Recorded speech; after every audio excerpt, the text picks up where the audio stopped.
welcome to Diet Talk with Dietitian Michelle, your food expert. How are you doing today? I hope your week started out well. For me, I would say busy, very busy with many consultations, diets to plan, and even review. The clients I reviewed yesterday gave me so much joy. After reviewing the wife who has lost 10 kg, the husband said, Dietitian Michelle, mine is a special concern. His own plan ended about 3 months ago and his wife started, and he said, my own problem now is that I have lost so much weight that my friends are laughing. Can you imagine? One man's problem has become somebody, they say one man's poison is another man's food. All right, so I was very happy, but I told him that it's just one way out. I can't plan another diet for you to gain weight. So all you have to do is to go and shape your dress, shape your trouser, shape your suit. He said, no, that I'm sure the problem is that the suit I have is one kind of original suit that I don't like shaping. So how do I solve that problem? You wanted to lose weight. You have lost weight. Now your problem is that you have lost too much weight. Well, I just ended the discussion and the review ended, but summary is they're happy with their plan. They have a dietitian who is cooking their meals and very, very careful with the oil she cooks with, the sodium she cooks with, and even the MSG seasoning cubes and the rest. So they are seeing results, very good results. Now that tells you that what nutrition works. So welcome to Diet Talk with Dietitian Michelle. What do we have for today? What are we talking about? Eating for the blood group. Blessing, I hope you're here. I hope you're listening, because you requested, especially last week, that I should respond to that question. Should you eat for your blood group? So if you're listening, we are here again today. Glory to God. And I'm about to respond to the question if we should eat for our blood group. It's now a popular trend. That is what's happening. Everybody here talks about it. In fact, even while they are consulting, they get to chip in. Hey, Michelle, what about this blood group diet? Are you going to factor it in? So I have answered many questions. Now let me just hit the nail on the head. Let's talk about it once and for all. We decide together if we should eat for our blood group. We have different blood groups, blood group O, A, B, then we have AB. It looks like they have discovered a new one, no? But before it's announced, let's just stick with this four. Blood group O, blood group A, blood group B, blood group AB. So which are you, and what kind of diet do you think you should eat? The question is still, should you eat for your blood group? Would that make you healthier? Will you be happier? Will your health be perfect? Will your blood pressure be controlled? Will you be able to lose weight? Will your sugar be well managed? Should you eat for your blood group to achieve your health goals? So the question is, should you eat for your blood group? Do you know your blood group? Is it O, A, B, or AB? Now there is a new trend. In fact, it's not even new. I think this is over 10-15 years, and say that it's important for us to eat based on our blood group, and that is what will make us to be healthy. So before I start talking, I'd like you to know the origin and the originator of eating for the blood group. Now, who started this? It's somebody, Mr. Peter J.D. Adamo. Yeah, I think that's the pronunciation, Adamu, because at some point I was wondering, is it Adamu? Is he a Nigerian? But no, the spelling says Adamu. Now, his father used this method in the treatment of diseases. So he planned diet for people and based it on their blood group. And from their own observations, people felt better when they ate based on their blood group. So there is a book about that, and you may have come across it. If you have not, then I'm sure you have heard about eating for one's blood group, and now you're wondering, is it right? Is it wrong? Does it work? Does it not work? So I'm going to answer your questions. Mr. Peter J.D. Adamo is the one who wrote the book about eating for the blood group and encourages people to eat for their blood group, and is based on a particular origin, which is believed that our blood experienced a lot of mutations, changes from O to A to B to AB. So I'm going to explain that. But let me also tell you why I'm able to respond to this question. This is not just based on a one-day research. I just opened the internet and I read and I'm coming to respond. No. not just that, I am a holder of certificate in nutrigenomics for professionals of nutrition. Yes, so I will be able to respond to this question. I have gone to school and I can respond to it. I can tell you if it's right or not, and I can tell you what you should do if you really want results. Okay, so now here is the origin of eating for the blood group. The people who are encouraging it believe that our blood, our forefathers experienced what they call blood mutation, gene mutation, whereby some things change to accommodate something, new traits.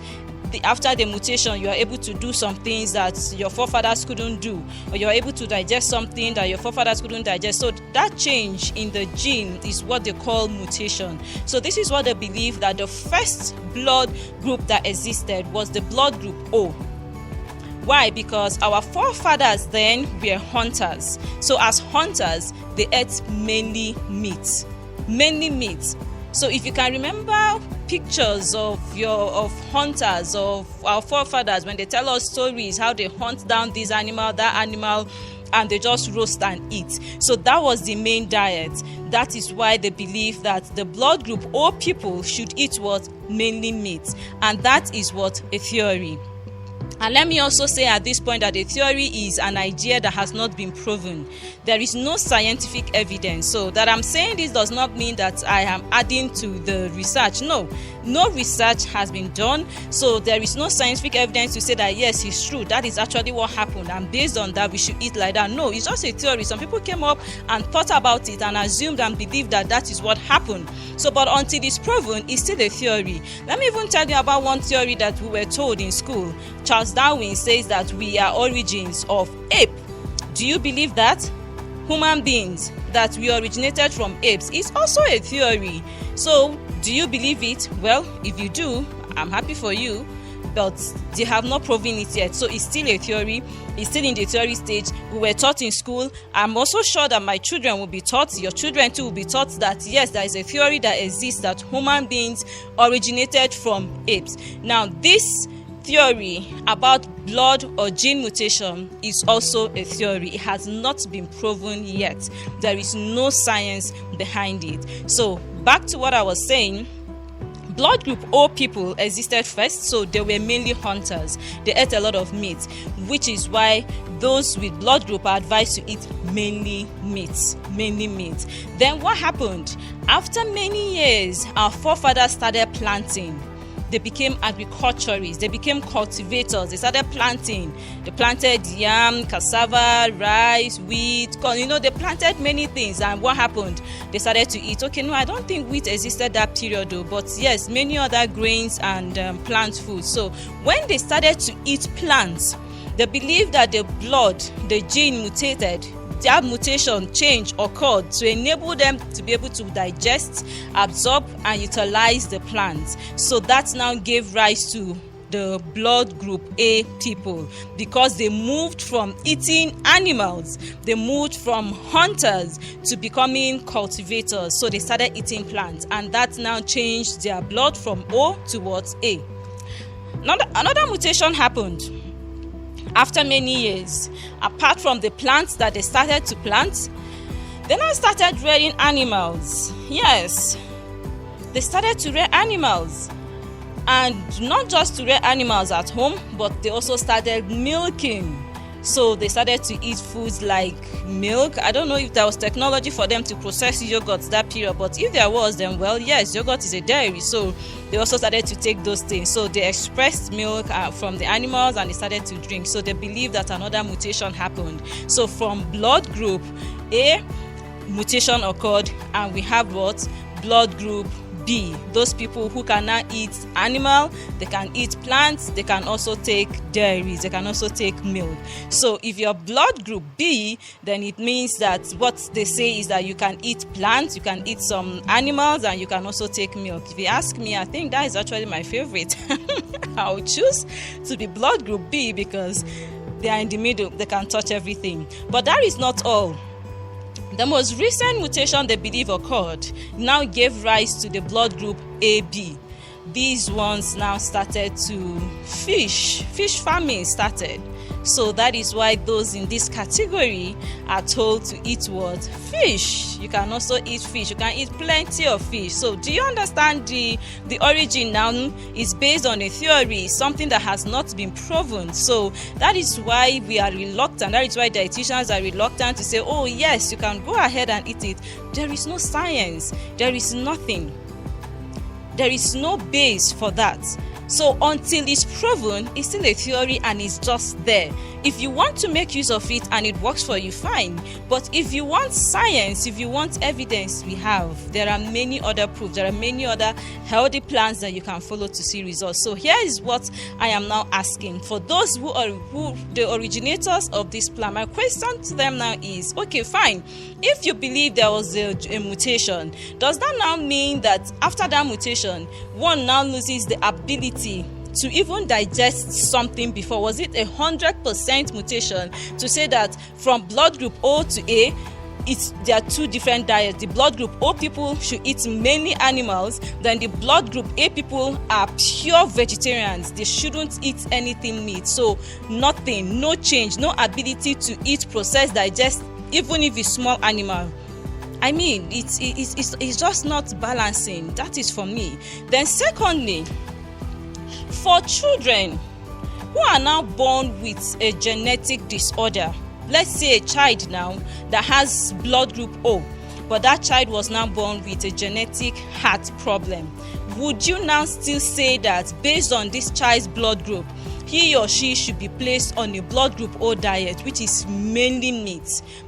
That any meat, when you hear meat, you would think meat contains only protein, but that is not it.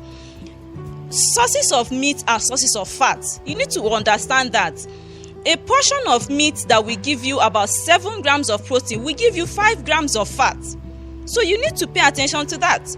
So when they say you are blood group O and you should eat mainly meat, know that you are eating fat. Ask yourself. So now I'm asking, for a child with a genetic heart problem, who naturally should cut down on fat intake, and in fact even protein should be moderate, would you now say because that child is blood group O, he or she should eat blood group O diet, whereas it is the blood group A that would actually be better for them? So these are some questions that I would like you to reflect and think about before you choose and decide whether you're going to go on a blood group diet. So here is my own analysis of that diet. If you ask me, the blood group A diet, they are vegetarians, they are supposed to eat plants, is good, it's fine. In fact, dietitians like that. When you say you are going all plants, it's good. Just ensure you get vitamin B12 because it's something you get mainly from animals. So yes, if you want to go on plants for the plant-based diet, blood group A people, it's fine, it's okay. Just make sure you are happy. Just be happy doing that. Then for the blood group AB, there is a mixture of plant, animal and milk, is also a good plan for me if you ask me. Even the blood group B is a good plan. My own concern is for the blood group O people, the meat eaters. You will have to play with caution. You have to do that with caution. That is my major concern. When your food is now based on a lot of meat, you should consider your heart. You're increasing your risk of a heart disease because meat is also a rich source of fat. Now, your kidneys, you can now overwork your kidneys because you are eating mainly meat. There is a limit to what your kidney can process, and that is based on your weight. So if you are weighing 80 kg, you should be eating between 80 grams of protein to about 85 grams of protein. But if you are now going to be eating a meat-based diet and you have to be taking as much as 300 grams of protein, you're overworking your kidneys. And that meat-based diet can also increase one's risk of cancer. So if you have a family history of having these other diseases, having blood group O and eating diet based on blood group O will not stop those diseases from coming. So I would just say tread with caution. So if you ask me my advice, Daisha Michelle, so what do you advise? Here, I'm about to give you now. So this is my advice. So I am not saying no, don't follow blood group diet, or yes, follow blood group diet, but this is my advice to you now. You asked and I'm responding. Number one is, if you eat the blood group diet and it works for you, please go ahead. if you are eating the blood group O diet, check your health from time to time. Check your BP, check your sugar, and then every 3 months you should go and carry out a kidney function test. Just be sure that your urea level, your creatinine levels are within normal range. That is a good thing you can do for yourself. In fact, if you're eating the blood group diet, whether it is O, A, or B, or AB, if you want a diet plan, call that Jean Michel. I'm here, I'm at your service. Same day, Jean Michel, I've heard about this diet, it works for me. You may not approve of it, but I want a diet plan. I will plan it for you. We know the foods that are allowed and the foods that are not allowed in the blood group. They say don't eat wheat, don't eat corn. We know those ones. For blood group B, don't eat beans. We will plan the diet for you based on your blood group if that is what you want. So if it works for you and you want a diet plan, fine. I encourage you to continue. Then, number 2 point I have to make here now is, if you have followed the blood group diet but you are not happy following it, you know what I mean? When you are told don't eat meat and you are looking at chicken jumping left, right, and center, and you are just angry within you because you have been told don't eat meat. Or when it passes, you say, please give me small, let me taste this. I'm not supposed to be eating this, but let me just eat. See, free yourself. Freedom is yours. There's a principle of nutrition that says variety is key. Eat a variety of food balanced by moderate intake of each. Moderation is key. So if you have followed it and you want to break free, you feel deprived, you're not happy, you want to have a little of that, you want to taste, please, there is a healthy diet plan that you can follow that will allow you to take everything in moderation. Just don't overeat, don't take too much, don't take the level that can harm you. That is my point number 2. So if you want to break free from it, you can follow a healthy diet plan. Number 3 is there is something called food allergy. Perhaps that is what is happening to you and you are saying that the blood group diet is working. Maybe you are just allergic to those foods that you have removed. Wheat is one allergenic food. Corn also is food that causes allergy. So when you take these things out of your diet, naturally you will feel better. So if you are able to identify the foods that you are allergic to and take them out, then that is fine. Especially for children, if you just know what they're allergic to, that is all. So number 3 is, if you know what you are allergic to and you take them out of your diet, then that is fine. If you need a guide, we can guide you and give you list of foods that can cause allergy, the possible foods that can cause allergy. Then you now try what we call trial and error diet, whereby you take out those things and then you notice how you feel. You will now know the things your body won't tolerate and you take them out of your diet. Number 4 is our metabolism. As we grow older, our metabolism becomes slower.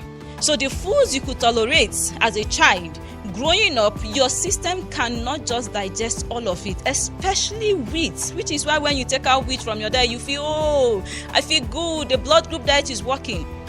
It's possible that your system just cannot tolerate wheat. It cannot just digest wheat, because my real problem with the blood group diet is when foods like legumes, beans that are taken out. For me, I plan most of my meals with legumes, except in kidney cases and in gout. So for most diseases, for most health challenges, beans is a healthy food for them.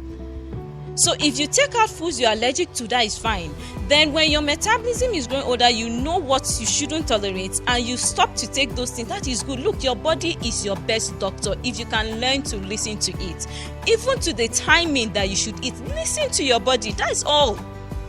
So your metabolism, as you're growing older, it becomes slower. So you need to know those foods that stay too long in your body before digesting, and you can take them out of your diet. Now, finally, my advice on the blood group diet is, if you really want to get it right, you want to hit the nail on the head, you want to eat a perfect diet, base that diet on your genes, not your blood group. Because what will work for somebody with blood group O who has a family history of cancer may not work for another person who has a family history of diabetes, both blood group O. You can be harming yourself.